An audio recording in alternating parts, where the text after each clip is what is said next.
In this video we're going to be looking at how to widen vocals and how to add space within the mix using Reverb. Before we jump in, let's have a quick listen to the mix so far.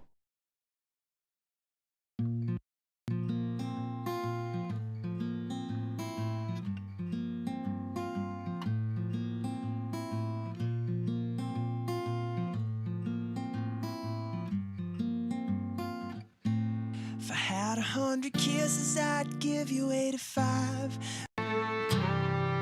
Oh, mine.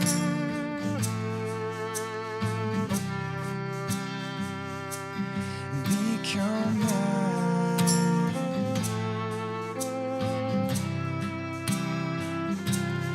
Become mine.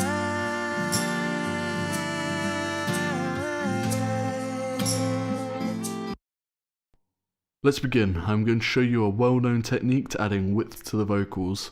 If you notice, I have a left and right vocal track. I have summed them together to a separate vocal bus named box L plus R. The signal is then sent to the main vocal bus. I did this so I can have control over the left and right vocal channels. On the left vocal channel, I'm going to place a pitch shifter and pitch the signal down by 10 cents with full wetness. I'm also going to add a pitch shifter to the right vocal channel. However, instead of pitching it down by 10 cents, I'm going to be pitching it up by 10 cents. I will then place a delay unit onto each channel. On the left channel, the delay time will be set to 20 milliseconds and on the right channel 40 milliseconds. This means that once both signals are summed, they are out of tune. Once the original center vocal is mixed back in, the vocals are wider in the stereo image. Let's listen to the vocals without pre and post effects. Only run to me and become mine. We are going to be adding space to the track using Reverb. This Reverb unit I use is by a company called Don't Crack VIP and the plugin is called DC Digital Plate. Now I know there are better sounding reverbs out there, but for the price this one is amazing. Check them out, the link is in the description. A reverb unit is used to add sense of depth and space to the tracks and also helps glue a mix together by putting the instruments or audio into the same space. The time setting controls how long the reflections last in the reverb unit. Mix is a wet-dry setting. The wetter the track is, the more reverb that is applied, and vice versa for drier. Color adds either a dark or bright tone to the signal and level controls the gain of the signal. I set up 4 different reverbs, vocal, guitar, violin and a master reverb. I set up a send bus. A send bus allows you to send a signal to a new bus while keeping the original signal unaffected.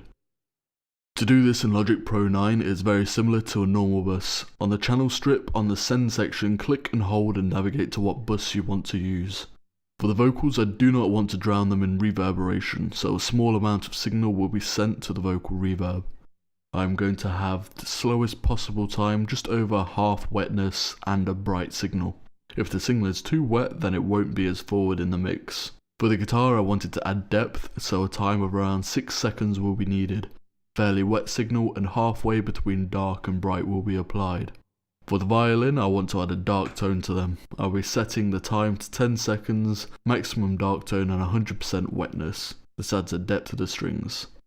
For the master reverb, I'll be sending a lot of signal from the shaker and tambourine because they are very dry and need that space to be able to fit in the mix.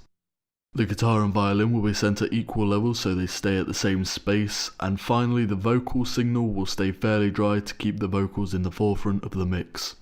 Let's have a quick listen to the mix, pre and post reverb. Only run to me and become mine.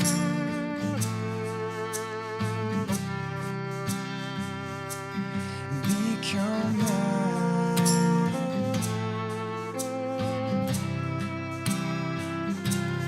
Become mine.